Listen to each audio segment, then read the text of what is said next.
শেষ পর্যন্ত কি তাহলে ঝুঁকলো আর লাগবে না মোদির সঙ্গে? বলছে মোদি একবার ইরানে আসুন। কেন মোদিকে ইরানে যেতে আমন্ত্রণ করছে? মোদির কি এই ঝুঁকি নেওয়া উচিত? বিশ্ব রাজনীতির দাবার ছকে কি শুরু হতে চলেছে নতুন এক অধ্যায়? এমন এক আমন্ত্রণ যা শুধু একটি রাষ্ট্রীয় অনুষ্ঠানে যোগ দেওয়ার অনুরোধ নয়, বরং যার সঙ্গে জড়িয়ে রয়েছে মধ্যপ্রাচ্যের জটিল সমীকরণ, পরাশক্তিদের কূটনৈতিক হিসাব নিকাশ এবং ভারতের ভবিষ্যতের কৌশলগত স্বার্থ। ইরানের তরফ থেকে প্রধানমন্ত্রী নরেন্দ্র মোদীর কাছে পৌঁছেছে একটি বিশেষ আমন্ত্রণ, কিন্তু এই আমন্ত্রণ গ্রহণ করা কি শুধুই সৌজন্যের বিষয়, নাকি এর আড়ালে লুকিয়ে আছে আরও বড় কোনো ভূরাজনৈতিক বার্তা? আসুন আজকে এই তথ্যই আপনাদের সাথে ভাগ করে নেব এই ভিডিওটির মাধ্যমে। নমস্কার বন্ধুরা, ইন্সপায়ারিং টক্স উইথ সুমিত চ্যানেলে আপনাদের সকলকে স্বাগত জানাই।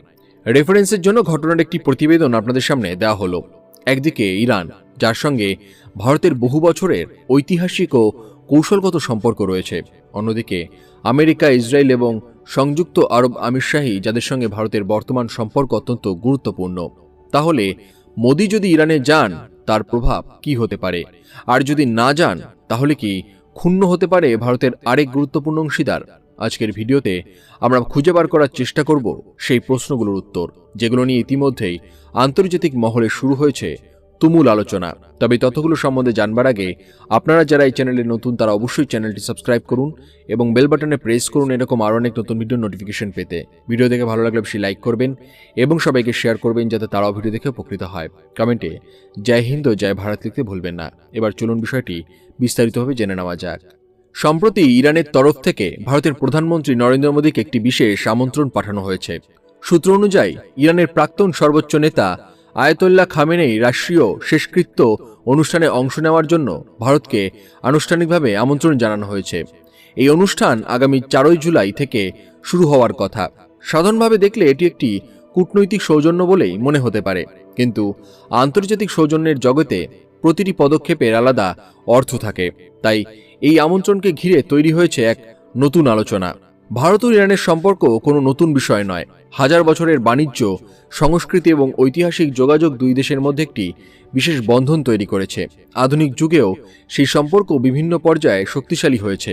বিশেষ করে জ্বালানি, বাণিজ্য এবং আঞ্চলিক সংযোগের ক্ষেত্রে ইরান ভারতের জন্য একটি গুরুত্বপূর্ণ অংশীদার। ভারতের পশ্চিমমুখী বাণিজ্যিক রুট এবং মধ্য এশিয়ার সঙ্গে যোগাযোগ বাড়ানোর ক্ষেত্রে ইরানের গুরুত্ব বহুবার সামনে এসেছে। এই প্রসঙ্গে সবচেয়ে বেশি আলোচিত নাম হল চাবাহার বন্দর। বহু বছর ধরে ভারত এই বন্দরের উন্নয়নে গুরুত্বপূর্ণ ভূমিকা পালন করেছে। চাবাহার শুধু একটি বন্দর নয়, এটি ভারতের জন্য একটি কৌশলগত প্রবেশদ্বার। এই বন্দরের মাধ্যমে ভারত আফগানিস্তান এবং মধ্য এশিয়ার বাজারের সঙ্গে সরাসরি যোগাযোগের সুযোগ পায়। ফলে ইরানের সঙ্গে সুসম্পর্ক বজায় রাখা ভারতের দীর্ঘমেয়াদী কৌশলগত স্বার্থের অংশ। কিন্তু সমস্যা হল, বর্তমান আন্তর্জাতিক পরিস্থিতি আগের মতো সহজ নয়। গত কয়েক বছরে ভারত একদিকে যেমন ইরানের সঙ্গে সম্পর্ক বজায় রেখেছে, অন্যদিকে আমেরিকা, ইসরায়েল এবং সংযুক্ত আরব আমিরশাহীর সঙ্গেও সম্পর্ককে নতুন উচ্চতায় নিয়ে গেছে। এই 4টি দেশের মধ্যে সম্পর্কের ভারসাম্য বজায় রাখা ভারতের কূটনীতির অন্যতম বড় সাফল্য হিসেবে বিবেচিত হয়। এখন প্রশ্ন হচ্ছে, যদি প্রধানমন্ত্রী নরেন্দ্র মোদী ব্যক্তিগতভাবে এই অনুষ্ঠানে অংশ নেন, তাহলে আন্তর্জাতিক মহলে তার কি বার্তা যাবে? অনেক বিশেষজ্ঞ মনে করেন, এমন সফরকে কেউ কেউ ইরানের প্রতি ভারতের বিশেষ সমর্থন হিসেবে ব্যাখ্যা করতে পারে। যদিও ভারতের কূটনৈতিক অবস্থান সাধারণত স্বাধীন এবং ভারসাম্যপূর্ণ, তবুও আন্তর্জাতিক রাজনীতিতে প্রতিটি ছবি, প্রতিটি করমর্দন এবং প্রতিটি সফরকে নানা দৃষ্টিকোণ থেকে বিশ্লেষণ করা হয়। বিশেষ করে সংযুক্ত আরব আমিরশাহী বর্তমানে ভারতের অন্যতম ঘনিষ্ঠ অর্থনৈতিক অংশীদার। বাণিজ্য, বিনিয়োগ, জ্বালানি নিরাপত্তা এবং প্রবাসী ভারতীয়দের কারণে এই সম্পর্ক অত্যন্ত গুরুত্বপূর্ণ। একইভাবে ইসরায়েলের সঙ্গে ভারতের প্রতিরক্ষা, প্রযুক্তি এবং কৃষি সহযোগিতা গত 1 দশকে উল্লেখযোগ্যভাবে বৃদ্ধি পেয়েছে। অন্যদিকে আমেরিকার সঙ্গে ভারতের সম্পর্ক আজ ইন্দো প্যাসিফিক অঞ্চলের অন্যতম গুরুত্বপূর্ণ কৌশলগত অংশীদারিত্ব হিসেবে বিবেচিত হয়। ফলে নয়াদিল্লির সামনে এখন একটি সূক্ষ্ম ভারসাম্যের প্রশ্ন। একদিকে বহু বছরের বন্ধু ইরান, অন্যদিকে বর্তমান সময়ের গুরুত্বপূর্ণ কৌশলগত অংশীদাররা। ভারতের কূটনীতির আসল শক্তি হল, দেশটি সাধারণত কোনো এক শিবিরে নিজেকে সীমাবদ্ধ রাখে না, বরং বিভিন্ন দেশের সঙ্গে নিজেদের জাতীয় স্বার্থ অনুযায়ী সম্পর্ক বজায় রাখে। এই পরিস্থিতিতে অতীতের একটি ঘটনার কথাও মনে পড়ছে। যখন ইরানের নতুন রাষ্ট্রপতির শপথ গ্রহণ অনুষ্ঠান অনুষ্ঠিত হয়েছিল, তখনও ভারতকে আমন্ত্রণ জানানো হয়েছিল, কিন্তু সেবার প্রধানমন্ত্রী মোদী নিজে না গিয়ে কেন্দ্রীয় মন্ত্রী নীতিন গডকরিকে ভারতের প্রতিনিধি হিসেবে পাঠানো হয়েছিল। সেই সিদ্ধান্তকে অনেকে একটি ভারসাম্যপূর্ণ কূটনৈতিক পদক্ষেপ হিসেবে দেখেছিলেন। সেই সময়েও মধ্যপ্রাচ্যে উত্তেজনা ছিল।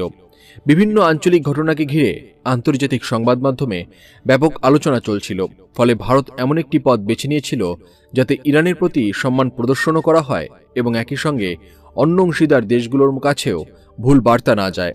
এবারও কি একই ধরনের কোনো সিদ্ধান্ত দেখা যেতে পারে? সেটাই এখন সবচেয়ে বড় প্রশ্ন।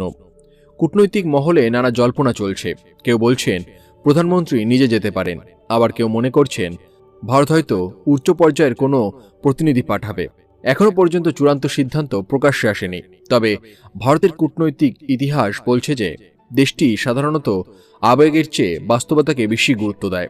ভারতের পররাষ্ট্রনীতি দীর্ঘদিন ধরেই স্ট্র্যাটেজিক অটোনমি বা কৌশলগত স্বাধীনতার নীতির উপরে ভিত্তি করে গড়ে উঠেছে। অর্থাৎ ভারত নিজের জাতীয় স্বার্থকে কেন্দ্র করে সিদ্ধান্ত গ্রহণ করে এবং কোনো আন্তর্জাতিক চাপের কাছে সহজে নতি স্বীকার করে না।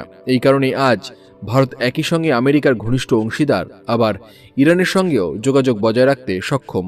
একই সঙ্গে ইসরায়েলের সঙ্গে প্রযুক্তিগত সহযোগিতা যেমন বাড়ছে, তেমনি আরব বিশ্বের সঙ্গেও সম্পর্ক শক্তিশালী হচ্ছে।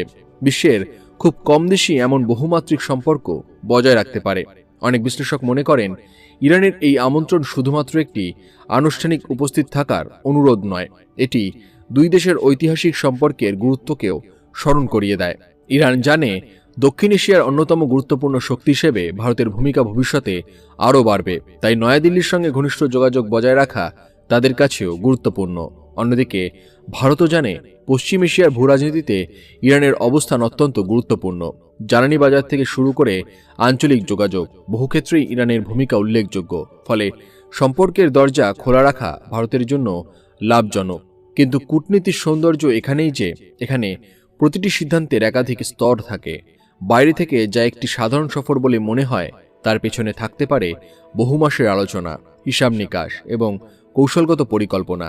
তাই প্রধানমন্ত্রী মোদী যাবেন কি যাবেন না তার উত্তর যতটা গুরুত্বপূর্ণ, তার চেয়েও বেশি গুরুত্বপূর্ণ হলো সেই সিদ্ধান্তর পেছনে থাকা বার্তা। বিশ্ব যখন দ্রুত পরিবর্তিত হচ্ছে, তখন ভারতের ভূমিকা আগের তুলনায় অনেক বেশি গুরুত্বপূর্ণ হয়ে উঠেছে। আন্তর্জাতিক মঞ্চে ভারতের গ্রহণযোগ্যতা বৃদ্ধি পেয়েছে। ফলে আজ নয়াদিল্লির প্রতিটি পদক্ষেপ বিশ্বের বড় বড় রাজধানীতে গভীরভাবে পর্যবেক্ষণ করা হয়। আগামী কয়েকদিন তাই অত্যন্ত গুরুত্বপূর্ণ হতে চলেছে। ইরানের আমন্ত্রণের জবাবে ভারত কী সিদ্ধান্ত নেয় সেটি শুধু একটি সফরের প্রশ্ন নয়, এটি হবে ভারতের কূটনৈতিক অগ্রাধিকারের একটি গুরুত্বপূর্ণ ইঙ্গিত। একই সঙ্গে এটি দেখাবে কীভাবে ভারত বিভিন্ন শক্তির মধ্যে ভারসাম্য বজায় রেখে নিজের জাতীয় স্বার্থকে এগিয়ে নিয়ে যেতে চায়। সবশেষে বলা যায়, ইরানের এই আমন্ত্রণ ভারতের সামনে কোনো সংকট নয়, বরং একটি কূটনৈতিক পরীক্ষা। এমন একটি পরীক্ষা যেখানে সম্পর্ক, স্বার্থ, কৌশল এবং আন্তর্জাতিক বার্তা সবকিছুকে একসঙ্গে বিবেচনা করতে হবে। আর ভারতের সাম্প্রতিক কূটনৈতিক সাফল্যের দিকে তাকালে অনেকেই বিশ্বাস করেন নয়াদিল্লি এমন একটি পথই বেছে নেবে যা দেশের দীর্ঘমেয়াদী স্বার্থকে আরও শক্তিশালী করবে। তাহলে কি হবে শেষ পর্যন্ত? প্রধানমন্ত্রী কি নিজেই ইরানের মাটিতে পা রাখবেন, নাকি ভারতের পক্ষ থেকে অন্য কোনো প্রতিনিধিকে পাঠানো হবে? এই প্রশ্নের উত্তর হয়তো আগামী কয়েকদিনের মধ্যেই মিলবে। কিন্তু একটি বিষয় নিশ্চিত, এই সিদ্ধান্ত শুধু একটি সফরের সিদ্ধান্ত হবে না, বরং তা বিশ্ব রাজনীতির বৃহত্তর ক্যানভাসে ভারতের অবস্থান এবং কৌশলগত চিন্তাধারারও একটি গুরুত্বপূর্ণ প্রতিফলন হয়ে দাঁড়াবে। তাই নজর এখন দিল্লি ও তেহরানের দিকে, কারণ এই এক সিদ্ধান্তই আগামী দিনে বহু নতুন আলোচনা জন্ম দিতে পারে। আর সেই কারণেই গোটা বিশ্বের কৌতূহল আজ এক জায়গায় এসে থেমেছে। ভারত কী সিদ্ধান্ত নিতে চলেছে? আপনাদের এই বিষয়ে কী মতামত সেটি অবশ্যই কমেন্ট করে জানাতে ভুলবেন না। সবাই ভালো থাকুন, সুস্থ থাকুন। ধন্যবাদ।